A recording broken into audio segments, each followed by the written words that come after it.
Couple gallons of gas, like $4 worth of gasoline. You just pour them on those trees. They'll be gone in 6 months. Works like a champ. I mean, these aren't your trees. I'm a complete asshole. I would literally kill those trees.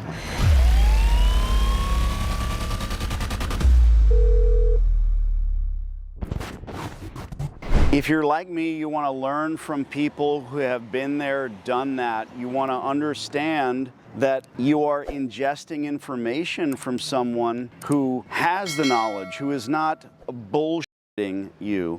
I'm standing in front of one of Joe's 4 free laundromats. You hear that word free and everyone says nothing's free. Well, the business rights are. The dirt underneath this store doesn't belong to him, it belongs to a landlord. Having done this so many times myself, now I'm willing to impart this knowledge on you. I want you to end up successful. I want your family to end up in a substantial wealth category. I have laundromats for you, not a restaurant or a nail salon or a national chain. I don't know anything about those businesses. What I know is you can scoop up a laundromat through a long-term lease negotiation, retool that store with other people's money, like Joe is doing. We are calling his 5th laundromat landlord. We're about to go visit one of his retools that he's in the process of doing. This is millions of dollars a year. Let's check out store number 2.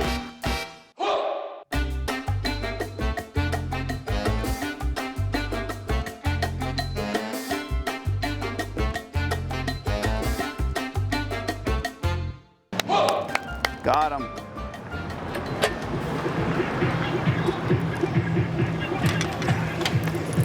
After you, buddy. Ooh, it smells nice. Air conditioning's rocking. Floors are ripped out. There's that Joe music we love so much. Does this look like a free laundromat? Well, you it is. We keep these open so there's no mold.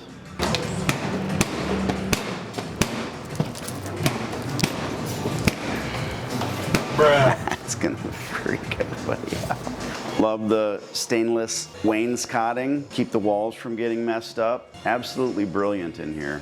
Lovely. I actually like the exposed roof. Ooh, this is really nice. I like that. Wow, look at that. Excellent. Very good. Nice bulkheads. Let's turn off the water. Hey guys, look at my fake Rolex. It was at this moment that he knew.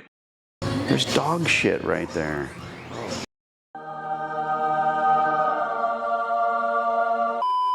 These bulkheads are lovely, brah.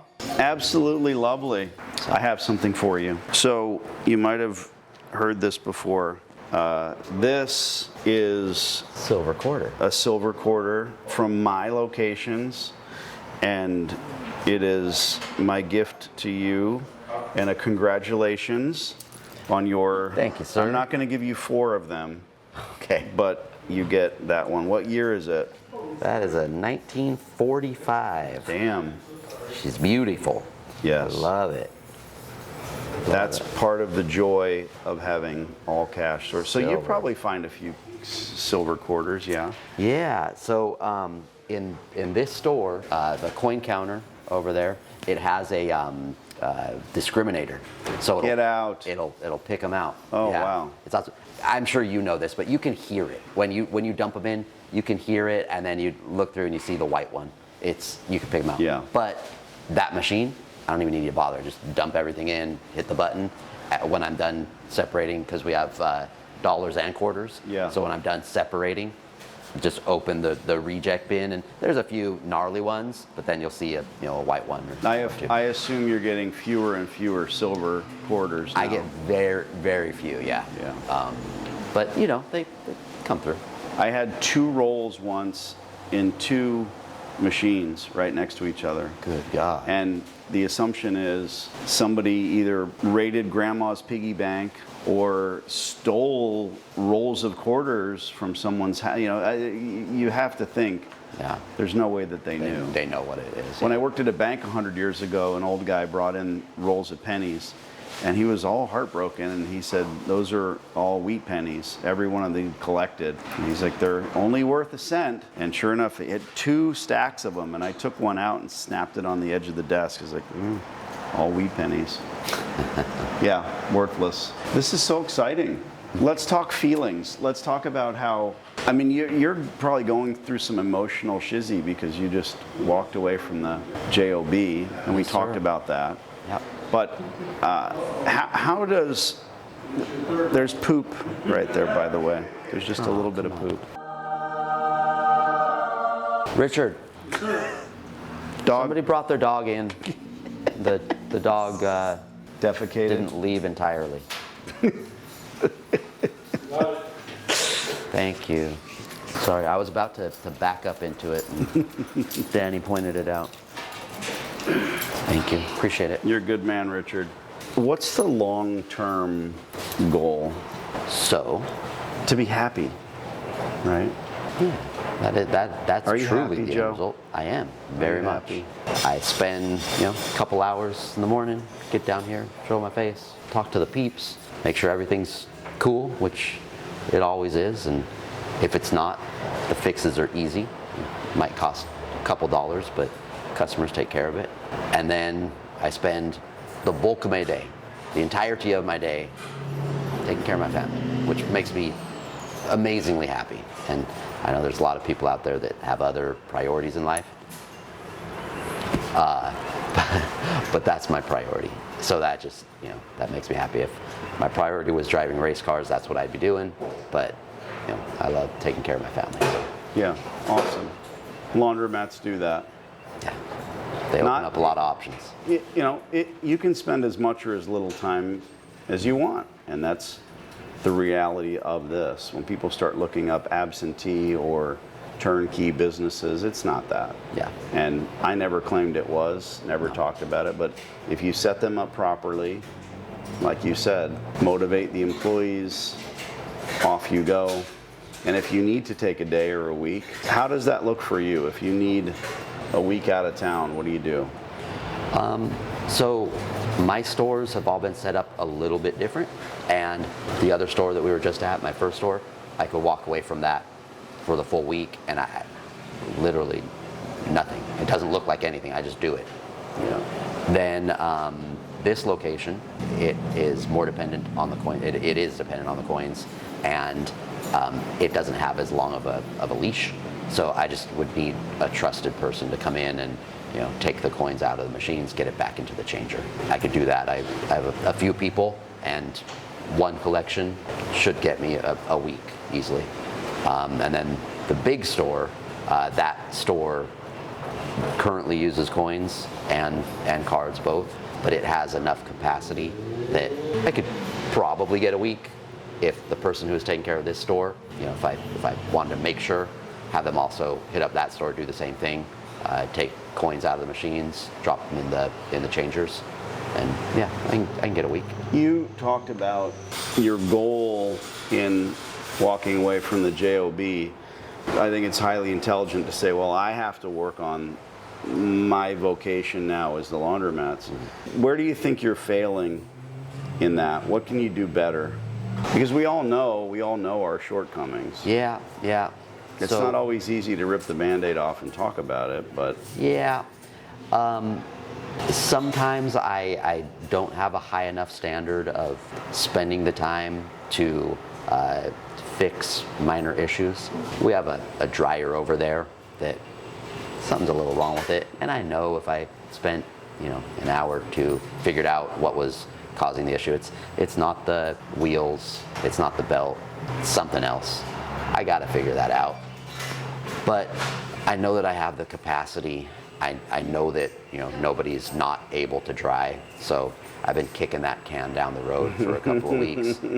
I need to just do it. You're losing sleep at night over this dryer now.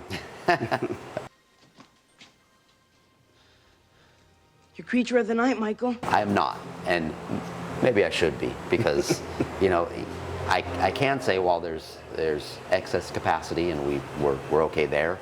I know that our regulars, they come by and they look and they see that one out of order dryer, that we haven't fixed. And if anybody told me, I'd say, "Oh, we're waiting on a part." That's what I would say. But We're waiting on the intelligence waiting to come on, in. waiting on the guy to come and do it for me. What about advertising? Do you advertise at all? Absolutely. Google. So when I first started, I did a lot of Facebook, and at that time, it was a great decision. Facebook has changed. So still want a page, still, be there for those that use it, but it's not, in my opinion, it's not as effective as it used to be. Okay. And you have to follow that, right? You have to keep up with it. You do, absolutely. You have to. It's time and energy to keep it going, because you can't just put it up, walk away, and expect that people are going to be engaged by it. They're going to see, and it's going to be obvious that it's kind of an abandoned page. But people aren't as engaged in the type of guerrilla marketing that I was doing at the very beginning. Yeah. So I do a lot of Google. I do a lot of Google AdWords, and it does cost money, which you're not a fan of, but it's effective.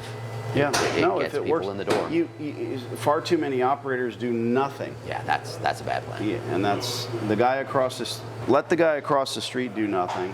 Well, you're earning because you're doing the everything. Guerrilla marketing is nice. So each store has a Facebook page? Yeah. Each store has a Facebook page. Each store has Google My Business, I think is what it's called now. Have you looked into those little Smurl devices? A little bit, but Yeah. I don't know. I like, instead of just latching onto every new thing, I try to understand, and as I get older, maybe I'm gonna fall behind on this stuff. Trying to understand the future of what it's going to look like 5 and 10 years from now, and I just try to understand. And maybe someday someone will put it in a way that's going to click for me. But I think that most people, when they're looking for a laundromat, most people, if they don't know where they're going, they're taking out their phone. Yeah. They're hitting the Google widget and typing laundromat near me. Yeah, that's exactly what I would do, and that's what you have to do. You have to spend the money. So what does that cost you? In this location, I spend $300 a month. Okay. In Hollywood, I spend a little more. I want to say $600 or $800 per month. I haven't looked at it in a long time. What you found is what works. Yeah. And that's what you need to do. I mean, you're on a main thoroughfare, and just so many laundromat operators just figure, well, they'll find me. Mm-hmm. They always knew we were here. They'll always know that we are here. The sign lights up at night. Uh-oh, here we go. Here's the next thing that you need to fix. I absolutely, if I had to say what's the one thing I could do to improve my business in this location, my facade, because of the fact, during the daytime, it's ugly, but people can drive by it, they know what's going on. But at nighttime, I've got a 24-hour free dry laundromat. On the wall, you saw right? it. It's painted on the wall. Let's look. Let's look. Okay. Are you able to spray paint laundry down that wall? Or, like put giant letters? Because I swear. Like the back? Yeah, like that's what I would do, just like the back. No. Just right down there. Because that's a huge billboard as people drive by here. That may seem silly, but I would do that. And then I would put a neon in the glass on both sides. They're cheap, they're inexpensive. Probably open, which gets people's attention, or laundromat, or both. Just buy a cheap neon. I wanted to replace the block letters with a sign that'll light up at night, because most people, when they're driving around at night, they're not gonna see that. Their eyes are on the road or whatever else. But if they have a lit sign that says 24 hours, then they know, when they look in, they're not assuming we're closed. So the city is going to give you if we just went up there on the roof and tried to erect some giant sign that said laundry, that's probably a no-no. Yeah, but you can paint whatever you want on the wall. Right. I would have some of these graffiti kids do it. Find somebody that's like a graffiti kid that can make it look badass, and laundry. That's just my thought. So what does it do over here? I love the checkered tile. Are these your trees? No. No. We're right up to the. So that's edge the end of building. your property. That's the end of me. Yep.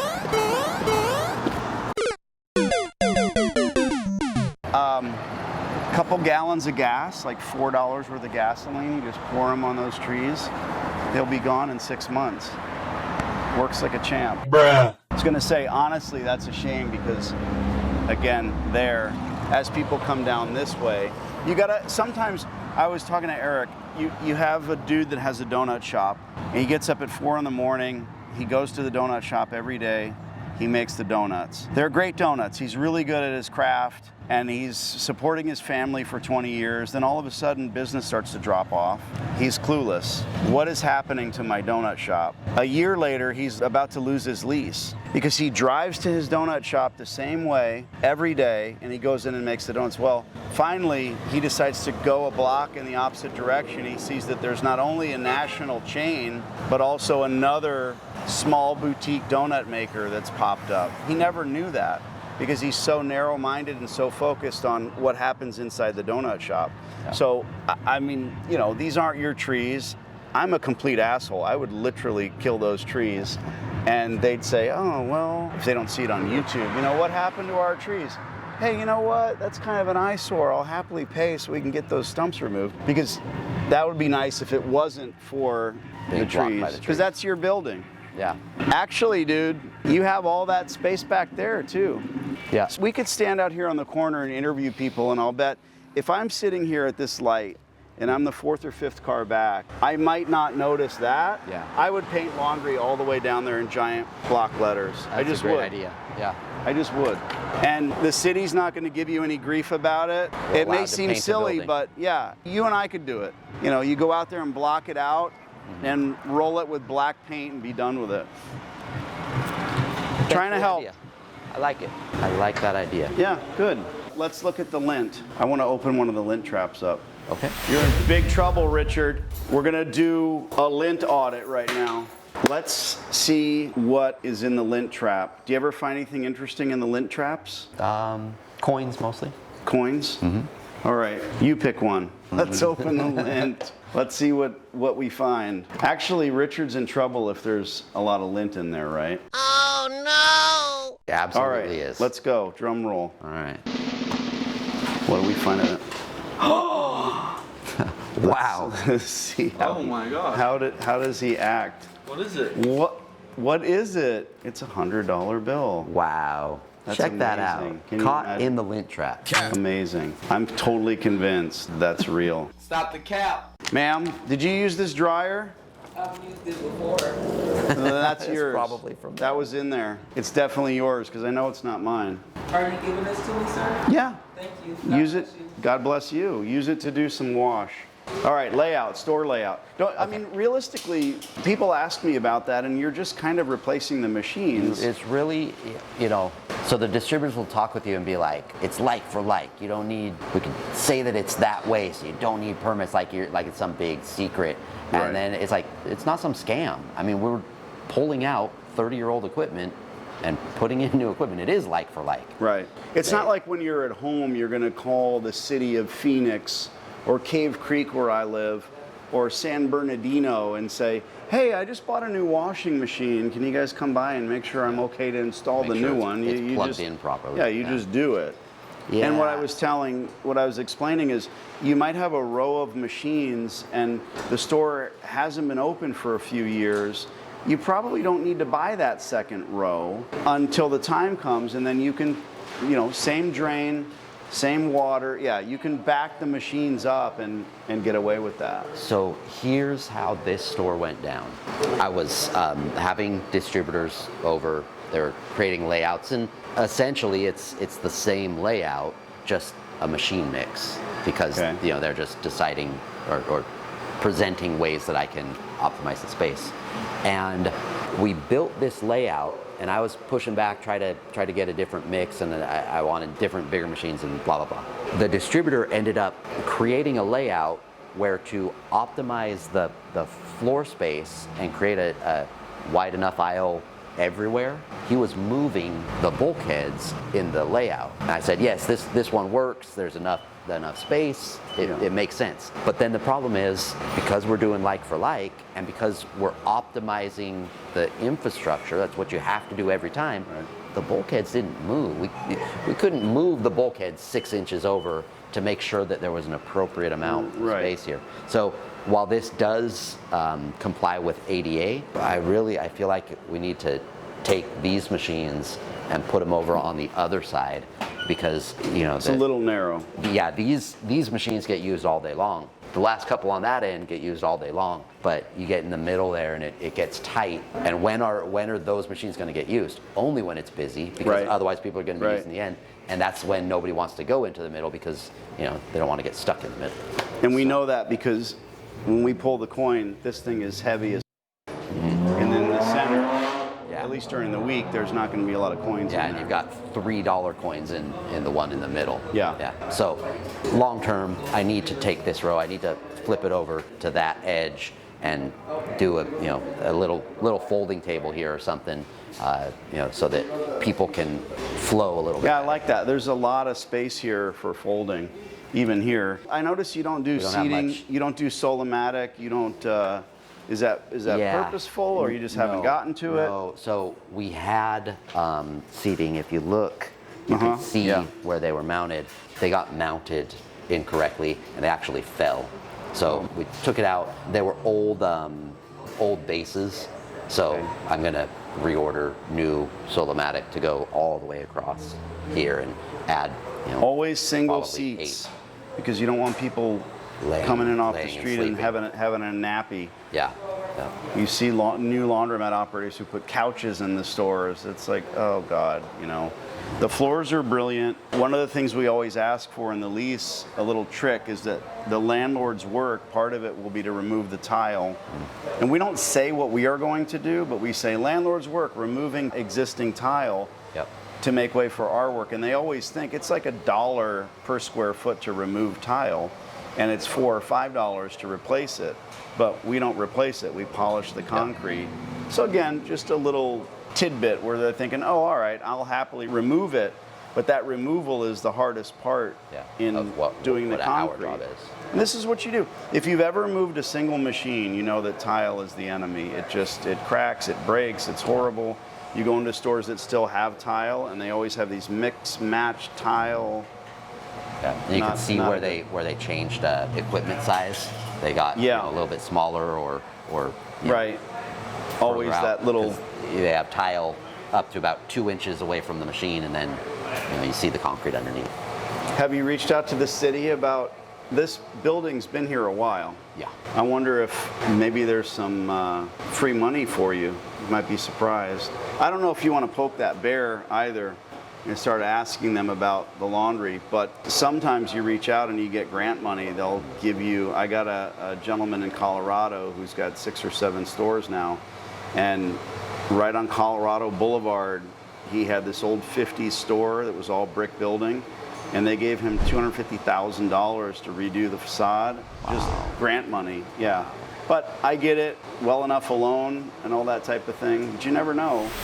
I decided that I was going to get into this business, and like many, I got screwed. I bought a laundromat for $250,000, and almost immediately the veneer started to crack. I started to realize that I had no idea what I was doing, that store was full of broken equipment, and that I never should have made the purchase. But the guy that I am, the bootstrap individual that I am, I decided, you know what?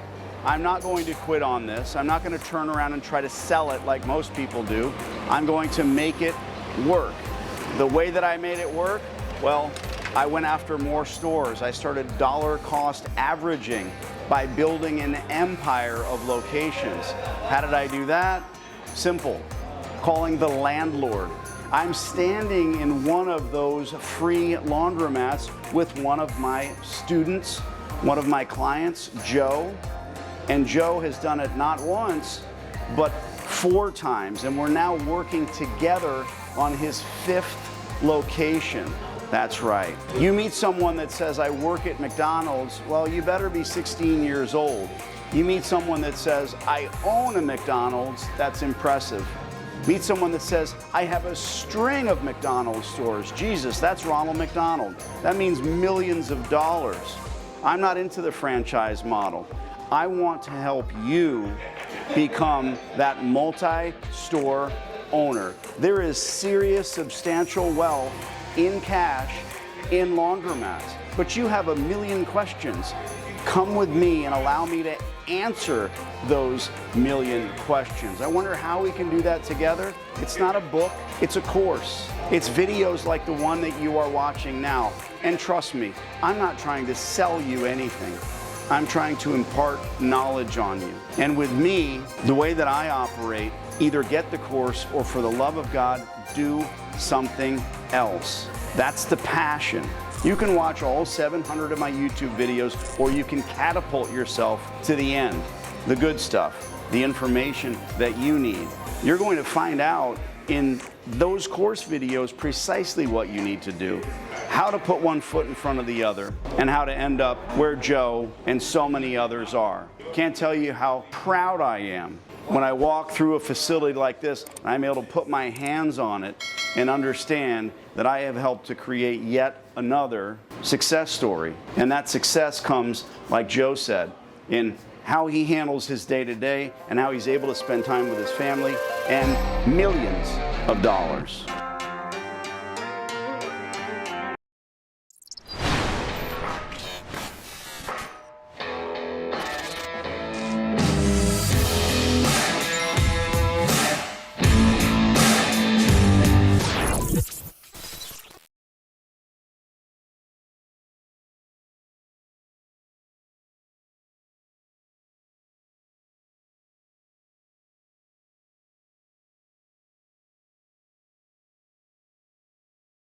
I'm pretty sure this hot water heater's got a few more good years left in it.